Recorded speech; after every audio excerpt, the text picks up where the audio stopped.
timo nonro mar bero sekta mar lupo. Lydia Okeyo, Ramogi TV, Nairobi.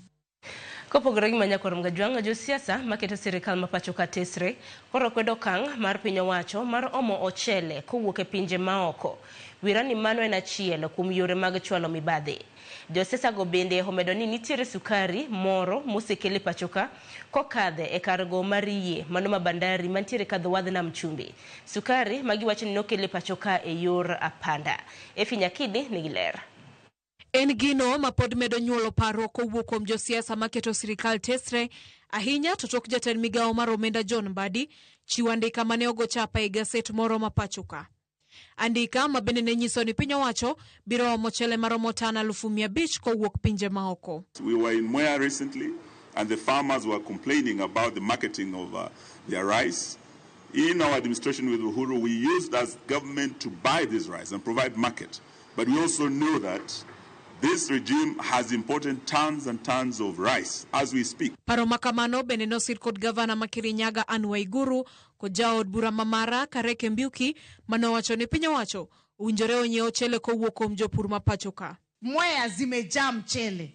Mungechukua hiyo mchele ambayo iko kwa store, alafu ndio sasa tuende maneno ya kuongezea mchele kutoka nje, si ndio? Kaluwore gi ote maduol marango weche pur pacho ka mong'ere kaka Agriculture and Food Authority, piny Kenya ni kod nyalo mana mar kayo chele maromo tan 264 higa ka higa. Ranyisi mar atamalo 20 kipimo kod dwaro mar tan 1.3. And we will make sure that we will buy all the rice that is in this country, even as we allow for rice to come in. Gimedo ni gichwalo chele ni manatok winjruok mararieya. Kaka yor rito ngima jo Kenya, giwacho ni gibiro mana rwako chele marang'iny ni malo. Kendo chele duto ma orwaki nyaka yud puoth mar KEBS. Ka thuolo mar rwako chele ni maonge osuru, dwaro mondo donji gikone tarik 31 dwe mar 12 higa 2025. Kopogore kod chele miomo kowuok pinje maoko, josiasa go owacho ni nitie sukari madikal tan 25,000 maom kowuok pinje maoko e yor apanda. Sukari mawachore ni biro kadho e dho ka wadh nam chumbi. The tons and tons of imported sugar that we know you and your cronies have already imported, following your closure of all state sugar factories in the western region, right from Zoya to Miwani to Muhoroni, is now very clear that there was a plot for you and your cronies to bring in this sugar. Efi Nyakidi, Ramogi TV, Nairobi. Jatend migawo mano mar omenda John Mbadi oyawo chunye kendo yie ni gope mag piny Kenya miyo sirikal wich bar maduong' e chwalo chenro mag dongruok.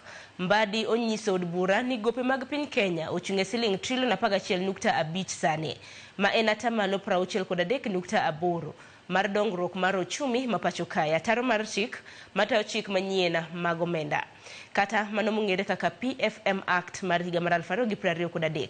Kaka jafwambo marwa Chris Owino miyo ler, Mbadi nigi geno ni kinde maber nitiere nyime. Gope mag piny Kenya biro dhi nyime kod turo ng'ede sirikal kod oganda jo Kenya nyaka higa mar 2030. Karibu sana waziri. E rameny mare machielo bang' diro mirutu e juma mokalo ewi pek ma sirikal nigo e siro somo maonge chudo e skunde mag primary kod sekondar, jatend migawo mar omenda John Mbadi ogoyo bade piny ni sirikal wuotho e yo mapuot kaluwore kod gope mane sirikal machon okawo. E nyim komiti mar od bura mar Senate mochung' ne weche mag omenda, Mbadi opedho e lela kwan gope ma ibandho piny Kenya manyaka sani romo $1.49.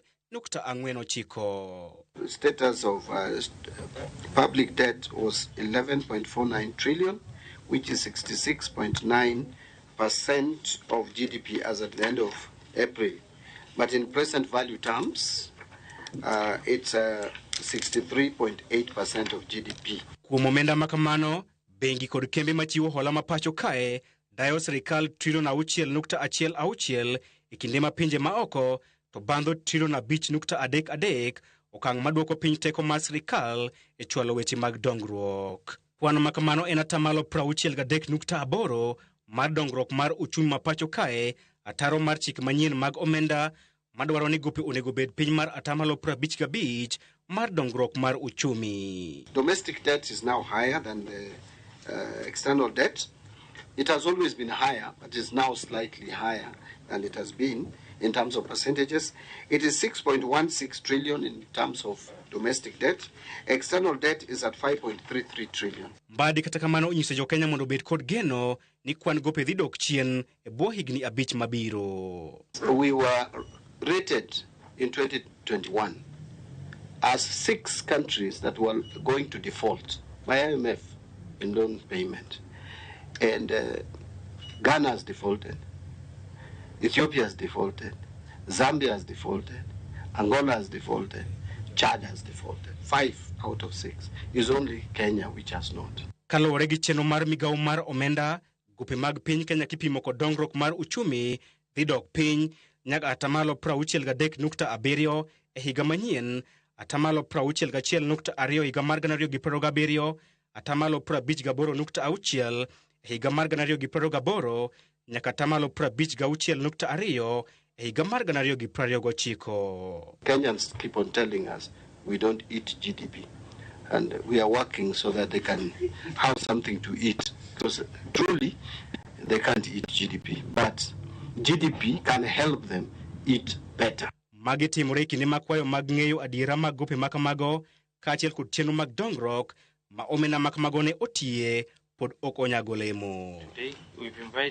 Kata odoko ni adiera mare osebedo ka wang'o jowetene e sirkal, jatend migawo mar omenda John Mbadi odhi nyime kod wacho adiera ka oyango ni gope mag piny Kenya ni malo ka ipimo kod dongruok mar uchumi ma pacho kae. Kata kamano, Mbadi ni kod geno ni gope mag piny Kenya biro dok piny kochopo higa mar 2029. Chris Owino, Ramogi TV, Parliament Buildings, Nairobi. Kopogore gi manyakwarom gajwanga mi weche motenore kod somo. Jatend migawo mar somo Migos Ogamba olando ni sirkal oduoko chien omenda mag somo e mbalariany mag piny owacho kochakore dwe mar 9 mar higani. Mae giwacho gitimo kaluwore kod lipot mano mar raput mane rango lokruok e sekta mar somo. Kowuoye e kaunti ma Baringo, Ogamba bende medo ni gimedo omenda mago mag HELB mimiyo jopuonjre. Magi duto giwacho ni luwo dwaro mar raputno mane ochuogo kod jatend piny William Ruto ma bende nono kaka ichiwo omenda ne jopuonjre e rang'iny mopogore opogore. Giyango bende ni piny owacho nigi omenda moromo mar siro somb jopuonjre e skunde mago mag primary kanyakla kod skunde sekondar.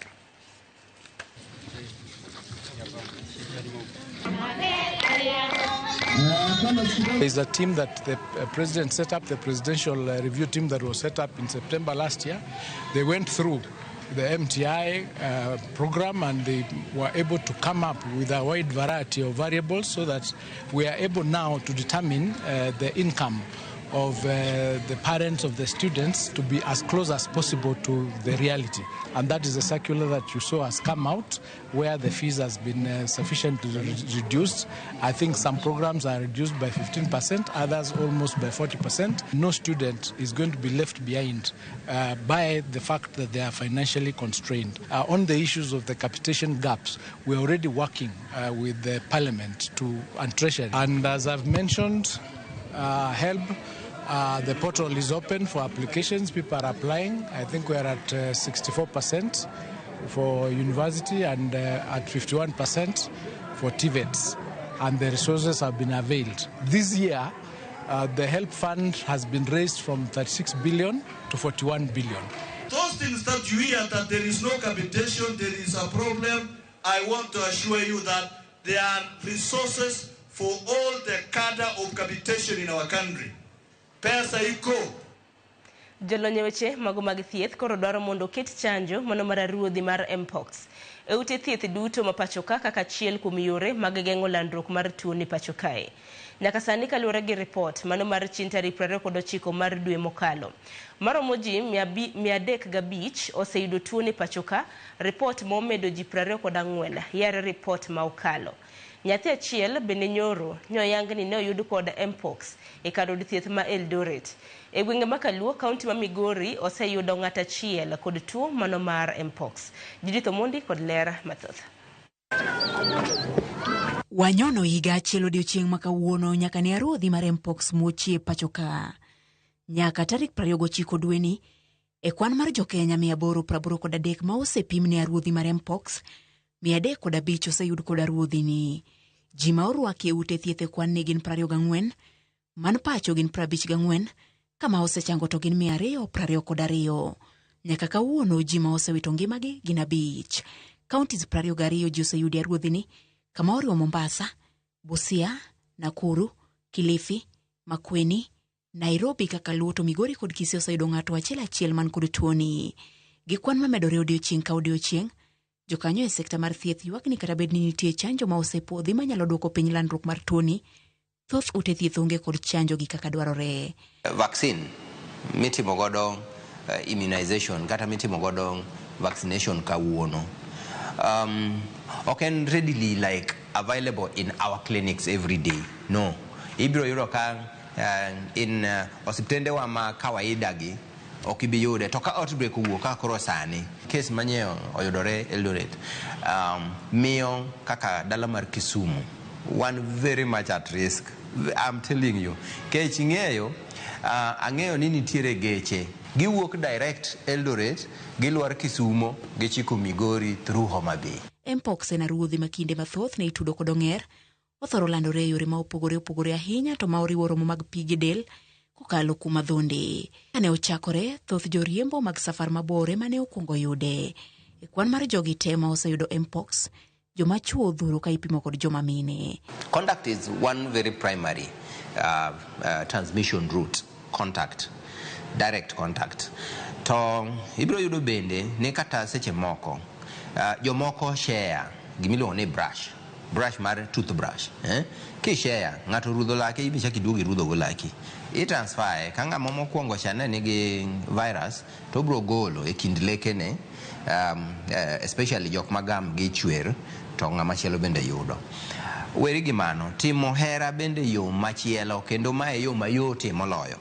Mane kama koro virus ni opogore godo gi corona. Kanyaka sani koro ilombo jopiny mondo tim yore te mag geng'o landruok mar tuoni kaluwore gi koch mare. To gima lit gi Mpox ni en onge pien moweyo. Tuoche mang'eny ok kuod i lwedo. Tuoche mang'eny ok kuod i lwedo. Ok kuod yuoth. Ok kuod i dhok. Ok kuod lep. Tuoche mang'eny. But Mpox ochakore gi lenda wang'i, odhi nyaka e pien dhogi, okudo nyaka i umi, okudo nyaka iti, okudo nyaka i lweti, nyaka i tiendi. Mpox ne okuongo yangi e pacho ka tarik 31 dwe mar 7 higa ma okalo, higni 2 bang' yang rumo mar midhusi mar korona e pacho ka. Judith Omondi, Ramogi TV. Ne korongo jonga podoni weche motenre kod thieth ni chochni okwako chenro mar kepo mag nurses matiegore higani ka en ywak matamre gi nono kowuok kuom nurses manyocha chako tiegruok margi makoro migawo mar thieth ochungo dhi nyime gi chenrono. Odhiambo manyocha jatend migawo mar thieth Aden Duale nogolo chik mondo nurses mamoko 306 manochako tiegruok chieng' tarik 1 mar dweni ochung tiegruok margi kaluwore ni mana kaka jowadgi 42 manochungie tiegruok makamano gin bende nyocha pok osidh gi osimbo mar degree. Simfras Okinda gi ler mathoth. Lit ywak kod chochni makoni kod kocha koro kwako chenro mahigani matero nurses e tiegruok e ute thieth mopogore e pacho ka. Kata kapok odiochieng' achiel kalo tok jatend migawo mar thieth Aden Duale lando ni nurses 306 masani dhi nyime kod tiegruok margi ok opuodhgi chako tiegruok makamano kendo chungo tiegruok margi mokuom nurses makoro midhiero makamano omako ywak ni migawo mar thieth njao ngimagi. Revoking our internship offer letters, it just means damage to ourselves because we were prepared mentally, financially, and everything we have put into this has already it's being shown that like it's in vain. Kagilose boma Kisii, jopuonjre go ywak ni chik makamano dhi nyongi magi kaluwore ni moko kuomgi owuok mabocho kagidhie kuonde manoketgi gitime tiegruok go. We've spent so much to be here. Personally, I come from all the way from Nakuru, Nikamigrate Huku, and right now I'm being told that my internship have been cancelled. All this through my book is already filled, and now going back to take my letter in the name of it has been cancelled. It really it doesn't make sense. Jopuonjre go wacho ni kato bedo ni pok osidh gi osimbo mar degree gisetiego kidienje duto mag tiegruok kendo giyudo lony madwarore. What else are we supposed to do? Because we are awarded the degree. It's only the debts which as per the universities, most of them we can't graduate alone as nurses. So we are waiting for other students. But as the School of Nursing, most of us were awarded the degree. So it's really unfortunate and we are calling for justice. Giseyo duol mar nurses kod migao mar thieth kuom yule tijgi kagilero ni chenro mar tero gi kuonde tiegruok notim nyadinwoya kendo puodhni giwinjore chako tiegruok makamano. Remember, we submitted our documents and everything for almost 3 times. Number one, the school submitted our list. We were confirmed by the Nursing Council of Kenya. They called for another resubmission. We were still confirmed as we have merited and certified the Board of Examiners at university level. The letter, in the offer letter, they've clearly stated that with a completion letter indicating that you've completed the program, you are eligible for internship.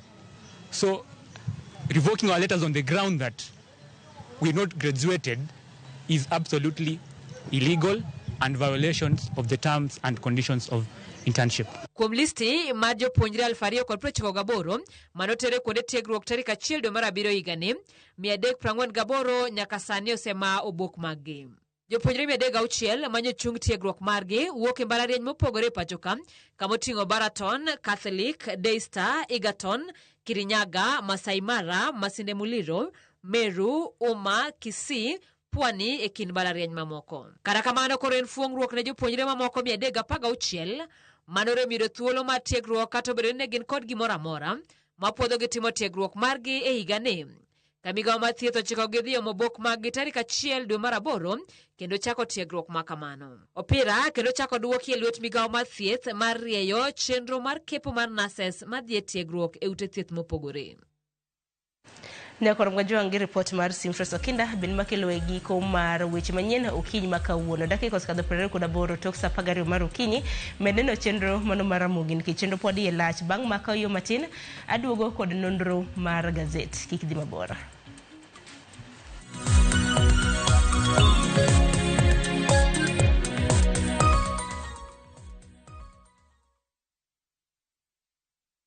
Introducing Wigo, your trusted ride. The ride with the most reliable, verified, efficient and transparent drivers. With fabulous cashback incentives for passengers, each trip on Wigo feels like an upgrade. Download Wigo from Play Store or App Store or SMS Wigo to 20425 and ride with confidence. Wigo, let's go.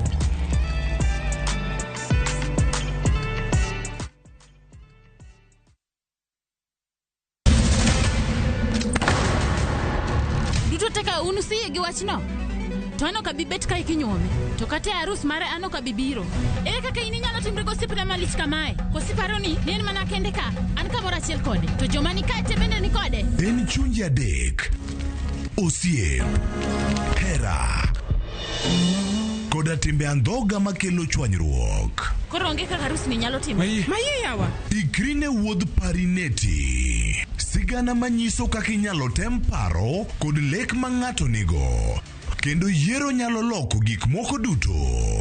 Parineti wuok tich nyaka ngeso saa 2:15 otieno mana Ramogi TV.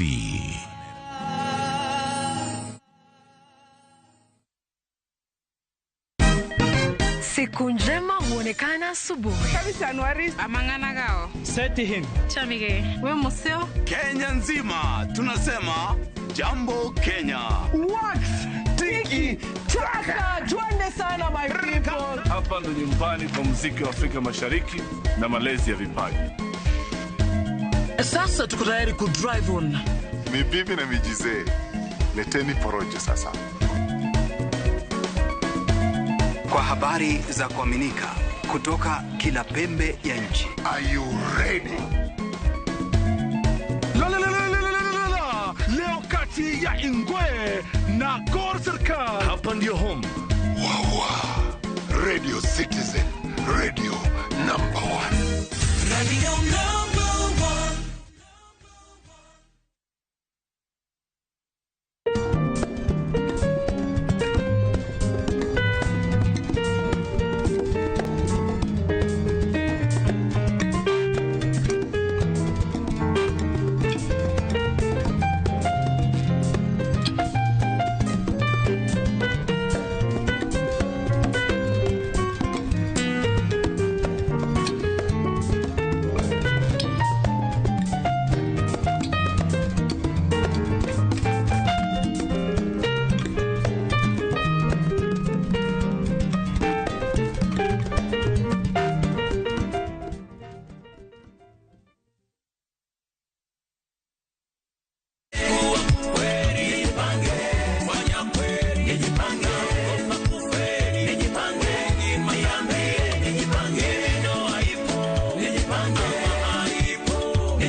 kupata wimbo huu kama sikiza tuni yako, bonyeza *811 *415 hash. Kumbuka, Sikiza na Citizen ni nyumbani kwa wasanii wote. Asante.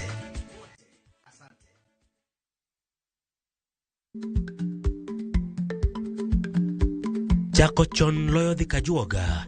Ma tiende ni bedo gi ikruok momondo, geng'o masiche kod midhiro mang'eny mabiro e ngima dhano.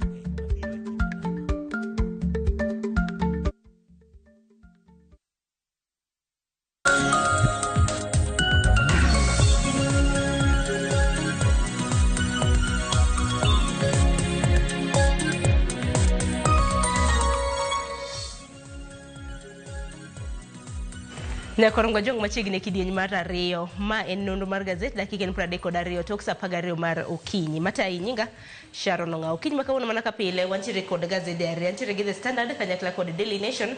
Thor weche momi pek opogore Nyakorongo jwang. Daily Nation thor wach magimiyo pek otende kod weche mago mag somo. Chutho kaluwore kod osara mago mag jopuonje yuago reyo Nyakorongo jwang. Mano kaluwore kod osara margi mabende nochiwnegi mar dwe mar 7. Ang'e kawuono chieng' tarik 1 mano mar dwe mar 8. Nanego bed ni giyudo meto mago mag osara. Kata kamano medruok mag osara mana giyudo obwogogi nikech nagigeno ni osara margi nyalo medore mabup. Kata kamano moko noyudo siling'985, moko bende oyudo siling'1711. To parni mane medruok ka omedi osara gi siling'1000 nyaka irit kendo higa machielo kichaki medi kamano nyaka chop higa mar 2029. The Standard thor wach magimiyo pek en okenge mag manyo ratiro. Odiochieng' manyoro nono kanyo ka Ruben Kigame mabende lap dhoge ndong' ne bedo jatend piny pachoka chop yiero mar higa mar 2027. En bende nodhi e doho ka bende nondiko dhoge mar mondo mi jatend migao mochung' ne weche mag arita kanyakla kod jotend mochung' ne arita kwe pachoka mar mondo mi okawnegi okang' mar chik wira kalore kod thoe manoneno e kinde mabende piny owacho osebed ka isundo. Okinyi makawuono antiere gi Eric Okeyo Kizito jafwambo mwadhi neno godo gazet. Eric, machiegni ichio makare? Achio makare Sharon. Kono odiochieng' ma tich abich waneno ka koro juma rumo makare. Sharon, koro waneno ka gonyruok nitiere kendo jor bende nitiere. Waneno ka gonyruok nitiere ne jadendi Nduta manong'ad ne buch tho piny mar Vietnam kucho. Ka koro lokre koro twe ngimane duto kuro. Mabende koro neno en kod thuolo mar onyalo oro kwayo mar mondo mi jatend piny mar Vietnam koyie to timne ng'uono wuog oko kata oduok ne higni go chien. Gonyruok moro machielo kendo nobiro ne Steve mabende nwaneno kanyo duoge pacho kaka en bende nong'ad mabura mokwongo nong'adne bura notwe higni 5 mano higa mar 2012. Bang'e familia mar jago mane owito ngimane kane gintie kod gwandruok mokanyo matin nodhi mo makapil. Koro apil nomiyo konoduogo twe kuom ngimane kata nogoyo fwai mar mondo mi ochul omenda mane romo $150,000. Mabende familia mare noyudo 20 ka koro riwruok mar jo Islam kacha nodhi moyudo omenda maromo $129,000 makoro noduoge pacho ka oyudo ngima machielo manyien. Koro en gonyruok. To jur bende nitiere jopuonja joni Sharon mano agen nwadhi yudo Saracha ok en kamano. Koro pod gin gi jur peke kanyo. Koro en gonyruok en jure moneno kanyo. Koro Sharon man miwinjo nang'o ngeche nitie mathoth mobe wach nang'o nyathi Afrika kendo kata mane piny mangima ok onego tuon somo. Mano jatend piny machon Nelson Mandela mano mar South Africa nowacho kamano. Mabende wacho nang'o do mar thuon gwen olwenda ok loga bura. Koro wan makare Sharon. Mana kamanya Nyakorongo jwang mogin moko kuom weche mabeno mipe. Kaparo ni Kizito wacho kana gi Daily Nation. Daily Nation okinyi makawuono bende thor weche mapogore mabiro bedo kwa menyo kanyo. Achiel kuomgi en yiero madundo mabende ibiro bed kibago e gwenge 23 Nyakorongo jwang. Wang'eni be elections ibiro bed ka itimo. Odiochieng' manyoro naneno kweth mapingo piny owacho bende nobedo koda rome kaka gibiro bedo ka gitayo yiero makamano. Kopogore gi bane ite mar 10 wabiro bedo kwa neno kang' mabende piny owacho nokawo odiochieng' manyoro Nyakorongo jwang. Mano mar duoko chien fee mano mar omenda mago mag mbalarianya Nyakorongo jwang. Duto tema bende biro bedo ka chako e dwe mano mar 9. Wach mopik Kizito en kaluwore kod buok ma bende jopuonje koro noyudo e payslips mag-gi mago dwe mar abiriyo. Gin girito koda siso kaluwore kod omenda mane chano medigi nikech kaluwore kod ogirimiti ma bende nochwe kogno wach ma kama nitie kata ne ite mar 8 ogirimiti manochwe kogno mano mar higa mar 2021 nyaka 2025 nene bende medogi osara wacho ni siling ne gichopo gi siling bilion 33.8 koro chopo nade makoro jomoko yudo mana siling 1,000 momedegi jomoko yudo siling 788 ineno kanyo job group C5 mano D1 neno kano medigi siling 589 to magi medruok ma ibotim higa ka higa nyaka chop kanyo higa mar 2029. Sharon nyicho neno ka jopuonj riwruok ma jopuonj noketo winjruok kod duolno mandiko jopuonj TSC kanyo mano ne winjruok mane higa mar 2021 nyaka 2025 makoro winjruok ne nitie kanyo ni dhi medgi osara chakre higa ne Sharon nyaka chop higa mar 2029 osara mane dhi medgi kanyo Sharon ne nitie ni dhi medgi 1,400 kanyo higa ka higa kuom higa ka higa nyaka chop higa 2029 manyiso nang'o imedogi kuom higni 4. Koro kane gineno payslip Sharon mar dwe mar 7 ne gibedo kod buok ka koro ne gineno ka mano migi ok en mano mane gigeno mano koro nomiyo bende ne koro thothgi ne tang'o payslip margi kaka chalo biro mopogore gi geno mar kanyo Sharon ma kineno kanyo ido ka Kuppet ne wacho nang'o gino mane gimanyo maduong' ahinya en ni jopuonj mane ido osara matin mano mago mane ido osara 25,000 ni koro bende ne mi omedo osara tamalo 100 to mago mane ido osara mathoth to ne imedo tamalo 50 kanyo koro mobiro obiro kopogre kanyo Sharon nikech neno kanyo nonego bed ni mago mayudo osara 20,000 kod 8 kanyo nonego bed ni kachopo higa 2029 ne idhiro osara maromo 35,339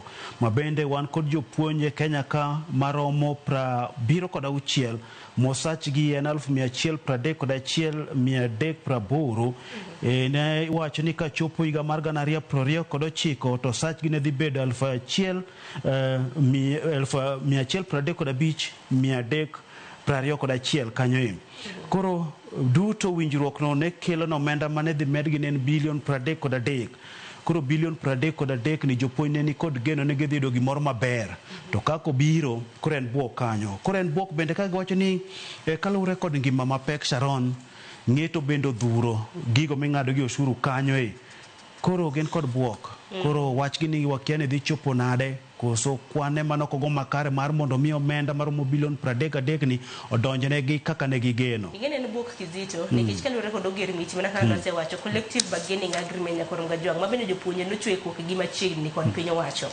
Ne gichoko gi mana kaka wacho siling bilion 33 kaka koro japuonje nyalo med siling 1,000 mano higa ka higa nyaka rom kanyo higa mar 2029 wacho ni